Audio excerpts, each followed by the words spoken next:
शायद अमेरिका भी सिंबॉलिक हमले कर रहा है, बहुत बड़े हमले नहीं कर रहा। ये एक तासुर बन रहा है। दूसरे, अब जो ईरान ने जवाबी हमले किए हैं उसमें यूएई पिछले 2-3 हफ्तों में शामिल नहीं था। यूएई, सीरिया, इराक के कुर्दिस्तान में सुलेमानिया, वहां तक भी हमले हुए हैं। अमेरिका के पास कोई हदफ नहीं है इस जंग को आगे खींचने का, वो एक तरह से फंसा हुआ है, मजबूर है। ईरान लंबी जंग की तैयारी कर रहा है, उसके पास और क्या क्या हथियार हो सकते हैं?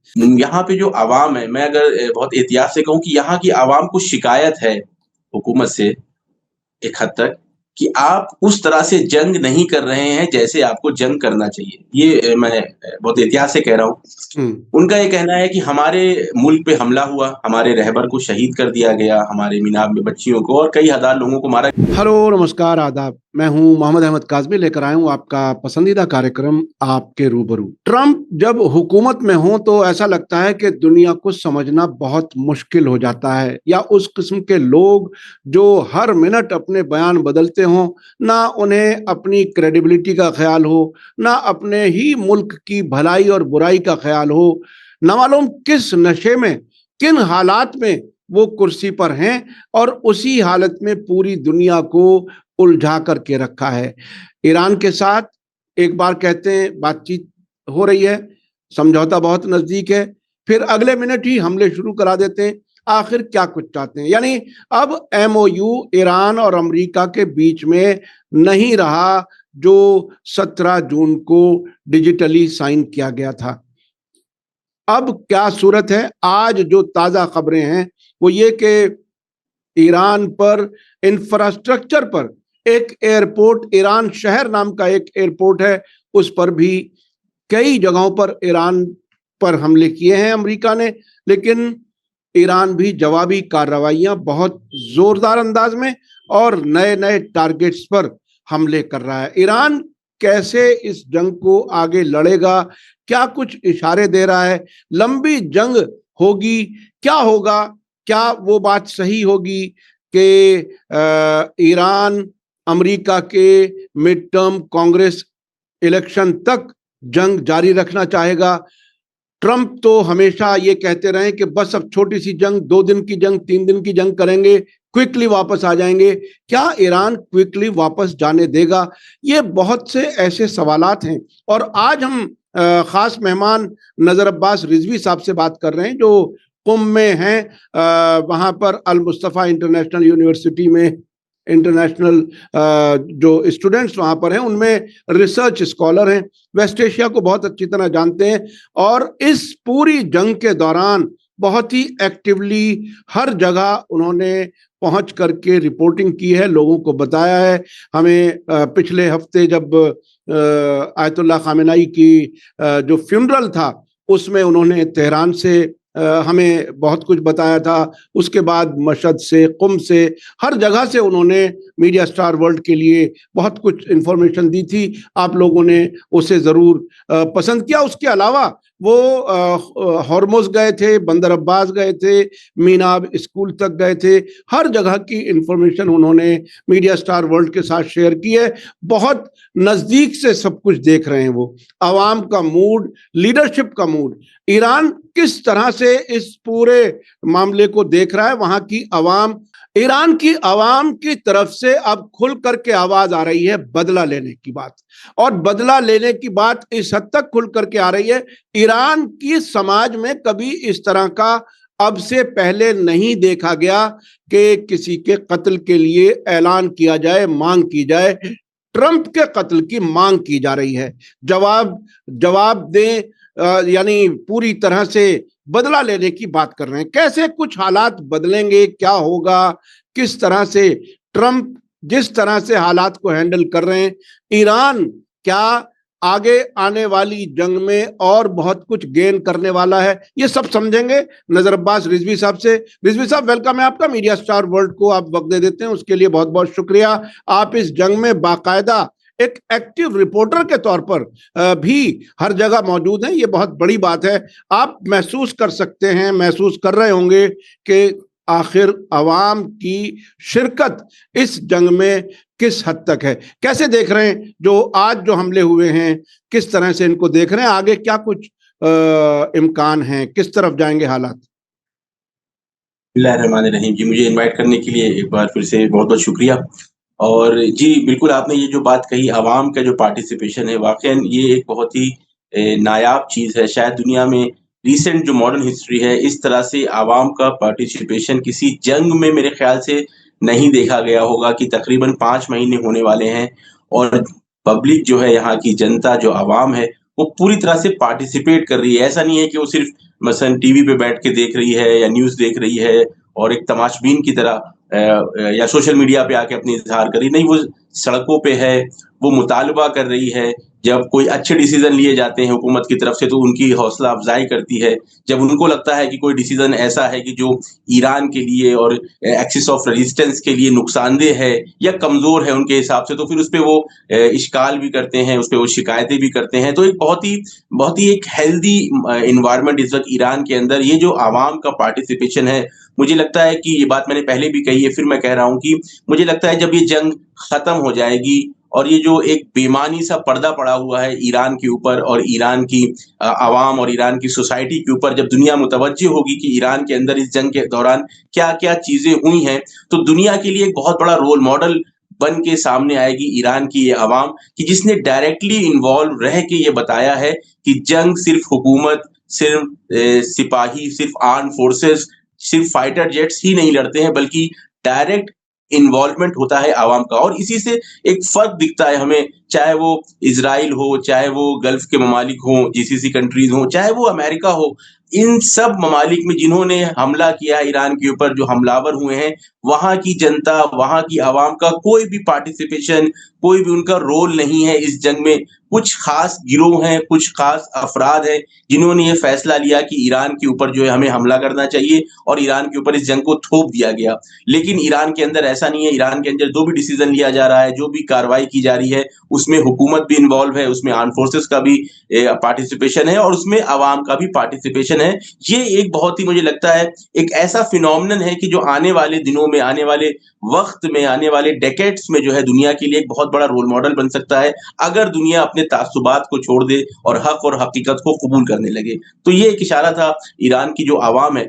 फिलहाल जो जंग चल रही है, वो जंग मैं कह सकता हूँ कि एक जंग जो है वो 40 दिन की चली, उसको हम कह सकते हैं कि वो जंग का पहला मरहला था। फिर एक पॉज़ आया, एमओयू नाम से मसलन टाइम बाय किया गया अमेरिका के जानिब से। अमेरिका ने कोशिश की कि हम जो है टाइम बाय करें और इस टाइम को लेके हम ईरान के अंदर दाखिली कुछ ऐसी मुश्किलात खड़ी कर सकें कि जिसके ज़रिए से फिर दोबारा एक अंदर से खलफिशार मचाया जा सके, ईरान के अंदर जो इत्तेहाद उसे ख़त्म किया जा सके, कुछ ना हो तो 2 गिरोह में तब्दील किया जा सके ईरान की आवाम को। लेकिन उसमें भी जब वो नाकाम हो गए और उन्होंने देखा कि एक ऐसा तारीख़ी फ्यूनरल हुआ ईरान के अंदर कि आज तक दुनिया ने नहीं देखा था, करोड़ों की तादाद में लोग जमा हुए। तो वो जो उनका प्लान था कि हम एमओयू के ज़रिए से सीज़फायर का एक बहाना बनाएँगे और ईरान के अंदर जो है वो इख्तिलाफ पैदा करेंगे, वो भी उसमें भी उस मैदान में उनको बड़ी शिकस्त हुई और एक तारीख़ी फ्यूनरल ने ईरान की आवाम का जो इत्तेहाद था, जो उनका मौक़िफ़ था, उसको और मज़बूत कर दिया। इस वजह से जो है वो जो फ्रस्ट्रेशन है, हमने जो बयानात देखे डोनाल्ड ट्रम्प के कि मुझे तो लगता था कि आयतुल्लाह ख़ामनई से ईरानी जो है नफ़रत करते हैं, लेकिन ये तो बहुत ज़्यादा उनके साथ उनके फ्यूनरल में जमा हो रहे हैं। तकरीबन 4 करोड़ 30 लाख की तादाद अब तक जो है बताई गई है। इतनी बड़ी तादाद में तो एक फ्रस्ट्रेशन ट्रम्प का होना बहुत ही नेचुरल है, बहुत ही स्वाभाविक है कि वो फ्रस्ट्रेट हो जाएगा और दोबारा वो अपनी अस्ल हरबे के ऊपर, वही जंगी हरबे के ऊपर आ गया है। लेकिन अब जो जंग शुरू हुई है उसमें एक बहुत ही फ़र्क है, एक कॉन्ट्रास्ट है ईरान के हमलों में और अमेरिका के हमलों में और दुनिया मुतवज्जो हो रही है इसकी तरफ से। देखें, आप जब अमेरिका हमला करता है उस तफसील पर आप जाएं, उसी से मुताल्लिक मैं एक थोड़ा सा सवाल कर लूं ताकि आप उसका भी जवाब शामिल कर लें।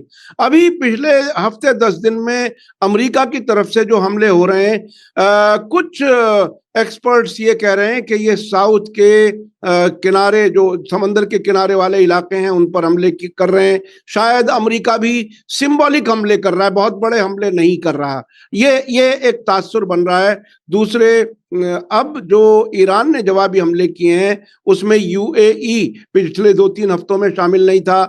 यूएई, सीरिया, इराक के कुर्दिस्तान में सुलेमानिया, वहां तक भी हमले हुए हैं। ये क्या कुछ है, दोनों तरफ से हमलों का ट्रेंड जो है वो क्या है? मुझे लगता है, मैंने सोचा कि आपसे इसी के साथ साथ जवाब ले लूं ताकि अलग से वक्त ना लगे उसमें। जी।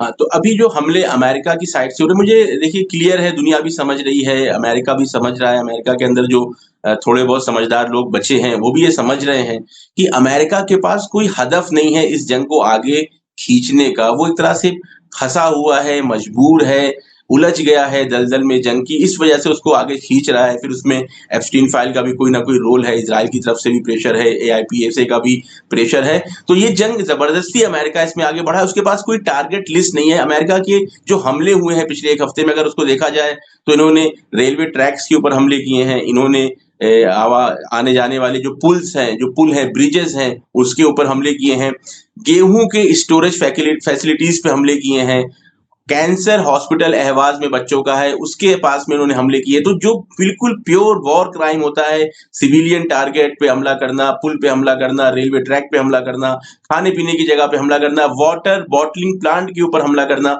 तो इनका जो टारगेट है वो ये कि पब्लिक के ऊपर, आवाम के ऊपर डायरेक्ट हमला करो, उनको डराओ, उनके ऊपर प्रेशर डालो, ताकि एक आवाज़ पब्लिक के अंदर निकले, पब्लिक से आवाज़ निकले और जंग के खिलाफ कोई हमारा माहौल बन सके। लेकिन इसके बरखिलाफ अगर हम ईरान के हमलों को देखें, तो ईरान बहुत ही प्लानिंग के साथ, बहुत ही स्ट्रेटेजी के साथ, जो यहाँ पे बयानात भी आए हैं अभी खातमुल अंबिया के और सिपा के, उसको देखा जाए तो वो कह रहे हैं कि हम बहुत ही इत्मीनान के साथ, बहुत ही प्लानिंग के साथ, जो स्ट्रेटेजिक इनके एसेट्स हैं, चाहे वो राडार सिस्टम हो, चाहे वो ड्रोन फैसिलिटीज हो, चाहे वो मिसाइल्स हो, चाहे वो पेट्रॉइड सिस्टम हो, जितनी अहम चीजें होती हैं, जो दिफाइया की हैं, जो इंटेलिजेंस की हैं, जो राडार सिस्टम है, उनको ईरान खत्म कर रहा है और अपने हमलों का दायरा भी बढ़ा दिया है। पहले ईरान जो है वो ज्यादातर कतर पे हमला करता था, बहरीन पे हमला करता था, कुवैत पे हमला करता था, यूएई पे हमला करता था। लेकिन अब जब दायरा बढ़ा है, तो इस बार के हमलों में जॉर्डन पे बड़े हमले किए हैं ईरान ने, बहरीन के ऊपर बड़े-बड़े हमले, ऐसे हमले की जो पिछले 40 दिनों की जंग चली थी, उसमें भी वो हमले नहीं हुए थे। उसके अलावा आज जो रिपोर्ट आई है, उसमें सीरिया के ऊपर जो इनका अल्तान्फ या अल्टैन्फ जो बेस है, वहां पे हमले हुए हैं। इरबिल और सुलेमानिया की, जो जिसको कह सकते हैं कि जो बैकडोर है इजराइल का, जो इजराइल का एक बहुत बड़ा प्रॉक्सी एरिया है। बार बार ट्रंप ने कहा है कि हमने कुर्दों तक हथियार पहुंचा दिए, लेकिन कुर्दों ने तेहरान तक नहीं पहुंचाया। तो एक पूरा गढ़ है वहां पे, एंटी ईरान, इजराइल और यूएस सपोर्टेड, वहां पे बड़ी तादाद में टेररिस्ट रहते हैं, वहां पे बड़े हमले हुए हैं। उस पे पेट्रॉइड का जो पूरा एरिया डिफेंस सिस्टम था, उसको तबाह किया गया है। तो ईरान क्या कर रहा है? ईरान ये कर रहा है कि स्ट्रेटेजिक तौर पे जो इनके मिलिट्री एसेट्स बच गए हैं, यानी 40 दिनों की जंग में जो बेसेस में चीजें बची हुई थी, इंफ्रास्ट्रक्चर या इक्विपमेंट्स, उसको धीरे-धीरे ईरान तबाह कर रहा है, बर्बाद कर रहा है, ताकि जब नेक्स्ट टारगेट पे, ये बड़े तौर पे इजराइल पे या दूसरे जो बड़े हमले, बड़े टारगेट्स हैं, अमेरिका यूएस बेसेस या यूएस के एसेट्स हैं, उन पे जब हमला करें, तो कोई इनके पास डिफेंस ना रहे। अगर मैं इसको आम जबान में कहूं, तो इनकी आंख फोड़ने का काम जो पहले भी किया था, उसको बड़े पैमाने पे इस वक्त ईरान कर रहा है। लेकिन ईरान एक बहुत बड़ा मैसेज भी दे रहा है इंटरनेशनल कम्युनिटी को। देखिए, कल ईरान के जो एम्बेसडर हैं यूएन के अंदर, उन्होंने ये बात कही यूनाइटेड नेशन में, उन्होंने ये आवाज उठाई कि जो ट्रेन की पटरियों पे हमले किए जा रहे हैं, जो रोड्स पे हमले किए जा रहे हैं, जो अहवाज में और वेस्टर्न एरिया में जो है, ये वेस्टर्न बॉर्डर पे पुलों के ऊपर हमले किए जा रहे हैं, आप आए, यूनाइटेड नेशन से गुहार लगाई गई कि आप आके इसको वॉर क्राइम की लिस्ट में डालें। लेकिन अभी तक कोई उसकी तरफ से जो है वो रिएक्शन नहीं आया है, कोई बयान यूनाइटेड नेशन का नहीं आया है। लेकिन ईरान ने अभी तक किसी भी सिविलियन टारगेट के ऊपर हमला ना करके ये बताया है कि हम बिना किसी उसूलों की जंग नहीं लड़ रहे हैं, हम उसूलों की जंग लड़ रहे हैं। हम अभी तक जो है सब्र कर रहे हैं, पेशेंस के साथ। हम ना आपके वाटर प्यूरिफिकेशन प्लांट्स के ऊपर हमला कर रहे हैं, ना हम ब्रिज के ऊपर हमला कर रहे हैं, ना हम किसी सिविलियन टारगेट के ऊपर हमला कर रहे हैं। हम सिर्फ और सिर्फ यूएस के मिलिट्री बेसेस और यूएस के एसेट्स के ऊपर हमला कर रहे हैं। लेकिन बार बार ईरान के अंदर इस तरह के सिविलियन टारगेट्स पे अटैक करके ये उकसाया जा रहा है, ये इम्तिहान लिया जा रहा है ईरान के सब्र का कि कब तक ये हमला नहीं करेंगे। मुझे लगता है आने वाले वक्त में ये जंग आगे बढ़ेगी और इसी तरीके से, क्योंकि यूएस के पास यूएस मजबूर है। जो मिसाइल सिटीज हैं ईरान की, जिसको बार-बार डोनाल्ड ट्रंप कहते रहे हैं कि हमने नेवी खत्म कर दी है, हमने एयरफोर्स खत्म कर दी है, हमने डिफेंस खत्म कर दिया, हमने मिसाइल्स खत्म कर दी। बाद में मालूम ये चलता है कि सब झूठ था। ईरान की पूरी जो मिलिट्री पावर है वो इंटैक्ट है, और उनकी ज्यादातर जो लॉन्चर्स हैं, ज्यादातर जो मिसाइल्स पावर है वो अंडरग्राउंड है। तो मजबूर है फिर अपने वॉर क्राइम्स को कंटिन्यू रखने में अमेरिका। लेकिन आने वाले वक्त में अगर ये सिचुएशन बढ़ती रही इसी तरीके से, तो मुझे लगता है ईरान को भी मजबूर होके पुल के ऊपर जो ब्रिजेस हैं, अहम ब्रिजेस हैं वेस्ट एशिया के अंदर, कतर हो, सऊदी अरब हो, बहरीन हो, उनको, या वो वाटर प्यूरिफिकेशन प्लांट्स मारे ना, लेकिन मुझे लगता है धमकी के हद तक जरूर वो लिस्ट जारी करेंगे ईरान की तरफ से कि हम इनको टारगेट कर सकते हैं, ताकि ये वॉर क्राइम्स पे रोक लगाई जा सके। इसके अलावा एक जो बड़ा डेवलपमेंट हुआ है इस रीजन के अंदर, वो यमन का इस जंग में वारिद होना है या वारिद करवाना है उसको। देखिए, यमन के ऊपर पिछले कई सालों से सऊदी अरब ने जो सना है वेस्टर्न यमन के अंदर, जो अंसारुल्लाह के कंट्रोल में है, उसके ऊपर ब्लॉकेट लगाया हुआ है। ना वहां पे कोई जहाज जा सकता है, ना कोई शिप जा सकता है जिसके जरिए से वहां खाने पीने की चीजें या जरूरत के सामान पहुंच सके। उस ब्लॉकेट को तोड़ने की, उस ब्लॉकेट को खत्म करने की जो है वो फैसला लिया है ईरान ने। और फ्यूनरल के दौरान एक महान का एक जहाज जो है वो सना गया, वहां से डेलीगेट्स को लेके आया, कुछ घायल अफराद थे उनको लेके आया, और जब वो वापस जा रहा था तो सना एयरपोर्ट के ऊपर सऊदी के सपोर्ट से जो सो कॉल्ड गवर्नमेंट है वहां पे यमन के हिस्से में, उन्होंने हमला किया।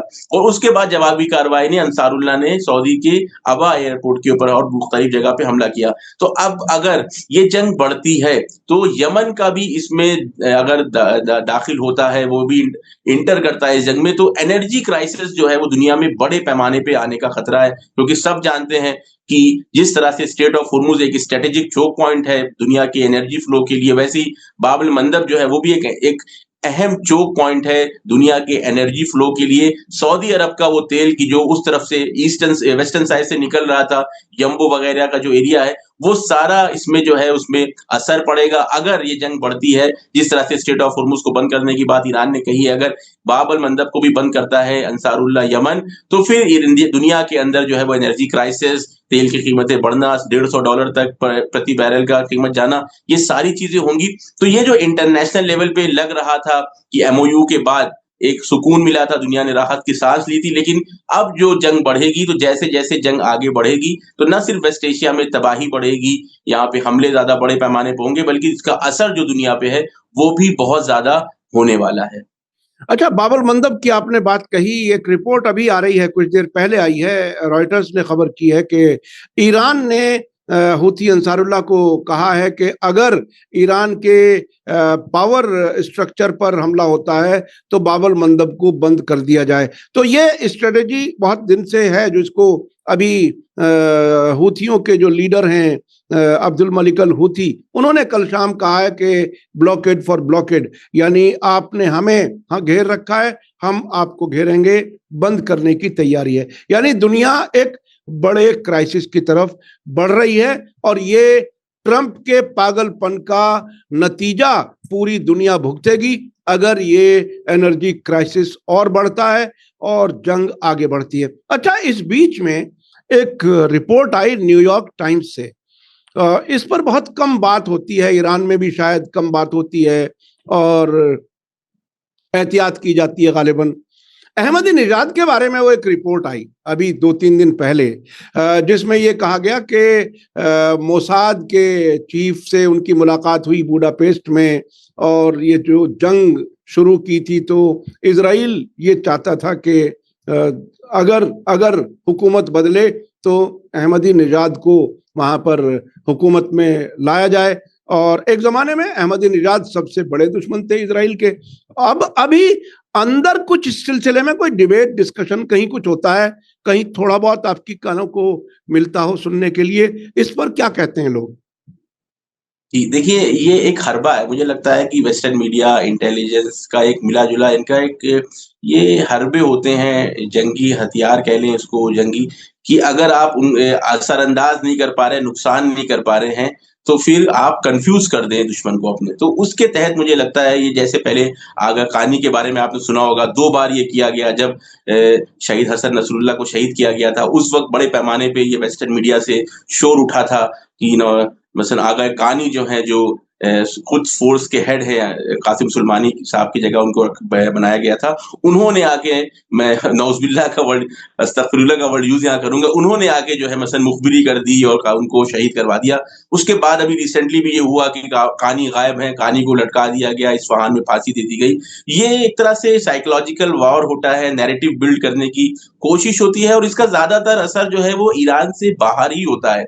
मैंने उस वक़्त भी कानी साहब वाले केस में भी, और इस वक़्त भी अहमदीनेजाद साहब वाले केस में भी, ईरान के अंदर असल में जिसे कहते नहीं है कि किसी के कानों पे जूं नहीं रेंगती इस तरह की रिपोर्ट्स को लेके, क्योंकि उनको पता है कि हमारा बंदा है, हम बेहतर जानते हैं। यानी अगर ऐसा खुदा ना खास्ता होगा भी कि आगा खानी जो है वो खुदा ना खास्ता जासूस हो जाए इजराइल के, तो इजराइल से पहले ईरान के लोगों को पता चलेगा। ईरान की इंटेलिजेंस है, ईरान का सिस्टम है, सिपा है। इसी तरह से अगर अहमदीनेजाद साहब इस तरह का कोई काम कर भी रहे हों, तो उससे पहले कि वो न्यूयॉर्क टाइम्स को मालूम चले, वो ईरान की इंटेलिजेंस को मालूम चलेगा, ईरान के जो सिस्टम है, यहाँ पे जो सिपा है, आर्मी है, पुलिस है, इन सबको पता चलेगा। लेकिन इस तरह की रिपोर्ट्स वक्तन-ब-वक्तन दी जाती हैं, ऐसी शख्सियात की जो अहम हैं इस निज़ाम के अंदर। आगा खानी हो गए, अहमदीनेजाद साहब एक बड़ा चेहरा रहे हैं एक्सिस ऑफ रेजिस्टेंस का। उनके जो बयानात एक ज़माने में थे, जिससे काफ़ी घबराता था वेस्टर्न मीडिया, खुद उस तरह से जो उन्होंने बहुत सारे पॉजिटिव काम किए, उसको देखते हुए अब थोड़ा-सा जो उनका रुख चेंज हुआ है, जो उनके बयानात आए हैं, उसको मिसयूज़ करने के लिए एक कन्फ्यूज़न इंस्टेड दुनिया को ये दिखाने के लिए कि ईरान के अंदर सब कुछ अच्छा नहीं है। मुझे लगता है इस तरह की मीडिया रिपोर्ट्स दिखाई जाती हैं कि ईरान के अंदर ये इत्तेहाद नहीं है, ईरान के अंदर यूनिटी नहीं है, ईरान के अंदर सब कुछ सही नहीं है। इस चीज़ को, इस नैरेटिव को तक़वियत देने के लिए इस तरह की फेक जो बातें हैं वो फैलाई जाती हैं। अहमदीनेजाद साहब एक तरफ वो कहते थे, पहले एतराज़ होता था ईरान के निज़ाम के ऊपर कि अहमदीनेजाद साहब को नज़रबंद किया गया है। अब वो नज़रबंद अहमदीनेजाद साहब हंगरी में जाके, बुडापेस्ट में जाके मोसाद के ऑफिशियल्स से मिलते हैं, और वो ईरान के लोगों को, ईरान की इंटेलिजेंस एजेंसीज़ को पता भी नहीं चलता। तो ये खुद तज़ाद है इनकी बातों में कि अगर एक आदमी नज़रबंद है, तो वो हंगरी कैसे गया? गया तो वो मोसाद के ऑफिशियल्स से कैसे मिला कि वो इतना बड़ा टास्क लेके आया? तो मुझे लगता है ये सारी मीडिया रिपोर्ट्स हैं, स्पेकुलेशन किए जाते हैं, किसे कहते हैं, शुबहे ईजाद किए जाते हैं, और ये सारा इसका असर, जो आप कह रहे थे कि इसको अंदर कहीं सुना, अंदर इस पे वाक़ईन कोई सीरियसली नहीं लेता। अंदर जो है लोग समझते हैं, जानते हैं कौन कैसा है। देखिए, मैं ये नहीं कह रहा हूँ कि ईरान के अंदर पॉलिटिकल जो है वो टकराव नहीं है, ओपिनियंस मसलन डिफरेंस ऑफ ओपिनियन नहीं है, बिल्कुल है। हसन रूहानी साहब हैं और जवाद ज़रीफ साहब हैं, मुख्तलिफ यहाँ पे जो आप जानते हैं, एक जिनको कहा जाता है रिफॉर्मिस्ट, एक जो है वो उसूलगरा जिनको हिज़्बुल्लाही कहा जाता है, उनके काम करने के तरीके में, उनके नज़रियात में फ़र्क है। एक हद तक आपस में वो डिस्कशंस भी होते हैं, टकराव भी होता है, लेकिन ऐसा भी नहीं है कि बिल्कुल मसलन कोई अपने मुल्क के खिलाफ जो है काम करने के लिए आमादा है, मोसाद के साथ जाके मिल जाएगा। तो इस तरह की बातें दाखिले ईरान में इसको कोई जिसे मैं कहूँ लिफ्ट नहीं कराता, कोई इसकी तरफ तवज्जो नहीं देता, कानों पे जू भी नहीं रेंगती। लेकिन क्योंकि दुनिया के लिए अहमदीनेजाद साहब का एक बड़ा नाम है, और जब एक न्यूयॉर्क टाइम्स जैसे बड़े प्लेटफ़ॉर्म से बात आती है कि अहमदीनेजाद जो है वो खामनेई साहब के खिलाफ काम कर रहे थे, तो दुनिया के लिए बहुत इंटरेस्टिंग रहता है। तो ये मीडिया रिपोर्ट्स है, ये मीडिया का गेम है, जो इंटेलिजेंस एजेंसीज़ के साथ मिलके जो है खेलते हैं लोग। अभी रिसेंटली आपने देखा होगा, बहुत सारी न्यूज़ आई कि मुश्तबा खामनेई साहब इतना घायल हैं, वो बोल नहीं सकते, वो चल नहीं सकते, तो पैर कट गया, तो हाथ कट गया। लेकिन ये सब जो है फिलहाल सब खामोश हो गया, क्योंकि इस तरह के स्पेकुलेशन करने का ही जो है मीडिया का काम है। इसीलिए शायद मैं इसको, जैसे हमारे यहाँ गोदी मीडिया होता है, मैं इसको कहूँगा ये इंटरनेशनल गोदी मीडिया है, जो खास एक गैंग है उसकी गोदी में बैठा हुआ है, उनका काम है। अगर तुम लोगों की नज़र बदल नहीं सकते, उनके ऊपर असरअंदाज नहीं हो सकते, तो आप जो है उनको कन्फ्यूज़ कर दें, शुबहे ईजाद कर दें। तो दाखिल में ऐसा कुछ भी नहीं है। अभी भी जो यहाँ प्रोग्राम्स हुए थे रहबर मुअज़्ज़म आयतुल्लाह मुश्तबा खामनेई साहब की तरफ से, जो ऑफिशियल प्रोग्राम्स हो रहे हैं, जिसे शोक सभाएँ कहते हैं, मजालिसों का प्रोग्राम हो रहा है, उसमें अहमदीनेजाद साहब ने शिरकत करी थी। कोई ऐसा मसला नहीं है। तो आप बताएँ, एक ऐसा आदमी कि जो मोसाद के ऑफिशियल से मिल के आया है, वो इस तरह के मजालिस में कि जहाँ पे हाई जो हाई रैंकिंग कमांडर्स आ रहे हैं, मिनिस्टर्स आ रहे हैं और फॉरेन मिनिस्टर आ रहे हैं और प्रेसिडेंट आ रहे हैं, उनके साथ उस प्रोग्राम में वो शिरकत कर रहे हैं, तो इससे समझ में आता है कि ये सारी मीडिया रिपोर्ट्स है, इनकी कोई हकीकत नहीं है। लेकिन ये इनका काम चलता रहेगा इस तरह से। आज अहमद इजराज साहब को कहा है, कल किसी और का नाम लेंगे, तो ये प्रोसेस है, पूरा मीडिया का खेल है, आप मुझसे बेहतर जानते हैं। लेकिन ईरान के अंदर इस पे कोई खास इसका रिएक्शन नहीं है, कोई खास फर्क नहीं है, असल इस पे कोई तवज्जो भी नहीं करता है कि न्यूयॉर्क टाइम्स ने इस बारे में क्या कहा है। जी, आपने सही कहा कि इख्तलाफ नज़र तो है, होता है वहाँ पर। जवाद ज़रीफ का नाम आपने लिया या रूहानी का नाम लिया जाता है कभी-कभी, तो लेकिन ये भी एक हकीकत है कि 2 या 3 बार शहीद रहबर आयतुल्लाह खामेनी ने अहमदीनेजाद को इलेक्शन लड़ने के खिलाफ सलाह दी थी कि सलाह नहीं है कि आप अब इलेक्शन लड़ें। तो ये इससे कुछ चीजें तो हैं, लेकिन उस हद तक नहीं है जिस हद तक जो आप कह रहे हैं कि वो मोसाद से जा मिले। अच्छा, अब जो इस वक्त जंग चल रही है, क्या अंदाज है, क्या ईरान लंबी जंग की तैयारी कर रहा है? उसके पास और क्या क्या हथियार हो सकते हैं? कुछ कहीं से कुछ एक्सपर्ट्स वगैरह कुछ वहां पर जिक्र कर रहे हों, किस तरह से, क्या लोग लंबी जंग से बिल्कुल नहीं घबराते? क्या लोगों की जरूरतें पूरी अच्छी तरह से हो रही हैं, कहीं कोई क्राइसिस नहीं है? क्या हुकूमत के साथ लंबी जंग के लिए भी अवाम तैयार है? क्या क्या लगता है आने वाले दिनों में? जी, देखिए मैं जो बात आपने कही लंबी जंग की, तो मैं एक जो यहाँ मैदान है, जो चौराहे हैं, जो सड़कें हैं, उन पे मैं जाता हूँ, तो मुझे ताज्जुब होता है और ये शायद दुनिया इसको समझ ना सके। वाक़ई दुनिया के लिए ख़ास तौर से हम हिंदुस्तानियों को इसको समझने में बहुत मुश्किल होगी। यहाँ पे जो अवाम है, मैं अगर बहुत एहतियात से कहूँ कि यहाँ की अवाम को शिकायत है हुकूमत से एक हद तक कि आप उस तरह से जंग नहीं कर रहे हैं जैसे आपको जंग करना चाहिए। ये मैं बहुत एहतियात से कह रहा हूँ। उनका ये कहना है कि हमारे मुल्क पे हमला हुआ, हमारे रहबर को शहीद कर दिया गया, हमारे मीनाब में बच्चियों को और कई हज़ार लोगों को मारा गया। ख़ास तौर से रहबर के बारे में अभी जो फ्यूनरल हुआ उसमें भी आपने देखा, रिवेंज की जो बात हुई और इंतकाम की जो बात हुई, बड़े-बड़े बैनर, पोस्टर, कई-कई फीट के poster, we will kill Trump. तो उनका ये कहना है कि भाई जंग तो चल रही है, चलने दो। मतलब उन्होंने हमको मारा, हम उनके बेसिस को खत्म कर देंगे, फलां कर देंगे, हम बदला लेंगे, वो चल रहा है प्रोसेस। लेकिन रहबर की शहादत का इंतकाम क्या है? आवाम का ये मुतालबा है कि आप जिस तरह से जंग लड़ रहे हैं, वो ऐसा लग रहा है कि हमारे यहाँ कोई बड़ा नुकसान नहीं हुआ है। हमारे रहबर को शहीद कर दिया गया है, इससे ज़्यादा कीमती चीज़ हमारे पास नहीं थी। न्यूक्लियर वेपन, न्यूक्लियर एनर्जी वाला जो मामला है, चाहे स्ट्रेट ऑफ होर्मुज़ का मामला, ये सब सेकेंडरी है हमारे लिए। अवाम ये कह रही है कि हमारे लिए सबसे अहम रहबर की शहादत है और उस पे जो रिस्पॉन्स आपको देना चाहिए, उस पे जो आपको एक सख्त रिस्पॉन्स, ऐसा डेटरेंस ईजाद करना चाहिए, आपको ऐसा, इसको फारसी में कहते हैं, बाज़ दारंदगी ईजाद करनी चाहिए कि दोबारा इस तरह के बयानात भी ना आए कि हम मुज्तबा खामनई साहब को शहीद कर देंगे या हम आके दोबारा हमला कर देंगे। तो ये शिकायत है यहाँ की आवाम के एक बड़े तबके की अपनी हुकूमत से कि आप सही से जंग नहीं लड़ रहे हैं। यानी ये जो पूरा हम देख रहे हैं, बाहर से दुनिया देख रही है कि ईरान इतनी मोहकम तरीके से जवाब दे रहा है, बेसेस को तबाह कर रहा है, स्ट्रेटेजिक पॉइंट्स को मार रहा है, radar system, defence system, war chips पे हमला किया है, स्ट्रेट ऑफ होर्मुज़ पे अपना मजबूत कंट्रोल बनाया हुआ है, ओमानी कॉरिडोर जो बनाया गया उसको तबाह कर दिया, उसको बंद करवा दिया अपनी ताकत से। ये सब यहाँ की आवाम कह रही है कि ये सब ठीक है, आपने अच्छा काम किया, 10 दर्दनाक गुरेज़ फारसी में कहते हैं। लेकिन अभी भी उनका ये कहना है कि रहबर का इंतकाम लेने के लिए आप क्या कर रहे हैं? तो ये जो बात है कि क्या आवाम साथ देगी लंबी जंग के लिए, आवाम के अंदर पूरा ज़मीना फराहम है। अगर 4 महीने से वो जो थोड़ा-सा सुस्ती आई भी थी, तो रहबर के फ्यूनरल ने एक नया जोश, एक नई एनर्जी जो है पूरी आवाम के अंदर डाल दी है और ये तादाद बता रही है 4 करोड़ की कि पूरी एक बड़े पैमाने पे लोग आमादा है लंबी जंग के लिए। उनका ये कहना है कि डिटरेंस ईजाद हो, वेस्ट एशिया से अमेरिका को निकालें ताकि दोबारा ये प्रोसेस ना हो। आज रहबर को शहीद किया है, 2 साल बाद फिर हमारे नए रहबर को शहीद कर दें, फिर ये प्रोसेस ना चल जाए रहबर खुशी वाला। इस वजह से मजबूत तरीके से आप इस जंग को आगे लेके चलें। इसलिए ईरान जो है, अब मुझे लगता है कि लंबी जंग के लिए पहले भी आमादा था और अभी भी आमादा है, क्योंकि टाइम का जो बेनिफिट है वो ईरान के साथ है। जंग को लंबा चलाने में, लंबा खींचने में ईरान का नुकसान कम है।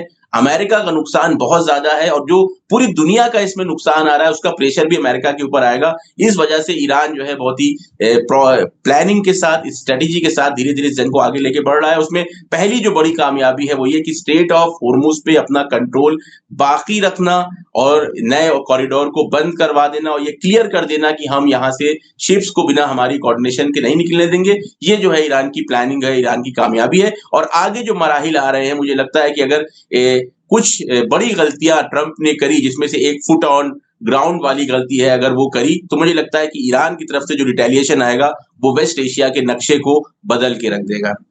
यानी जो अमेरिका की ख्वाहिश थी कि सरकार और अवाम में इख्तलाफ हो, हुकूमत गिरे, इख्तलाफ तो हुआ, लेकिन इख्तलाफ उसके बिल्कुल 180 डिग्री दूसरी तरफ चला गया। यानी सरकार जितना जंग लड़ रही है उससे पब्लिक खुश नहीं है, वो चाहती है कि और ज्यादा मजबूती से जवाब दिया जाए। ये तो बिल्कुल, इसे 180 और 180 जोड़ दिया जाए तो 360 डिग्री का फर्क है अमेरिका की ख्वाहिश में और ईरानी अवाम की ख्वाहिश में। वो और मजबूत जवाब दिलाना चाहते हैं। अच्छा, यहां तक जब बात आ गई तो अब ईरान सरकार, अगर ईरानी अवाम के नजरिए से देखा जाए, ईरान सरकार इतनी एहतियात क्यों कर रही है? पूरी दुनिया से भी आवाजें आ रही हैं, अरे साहब वो शहरियों पर मार रहे हैं, आप क्यों नहीं मार रहे?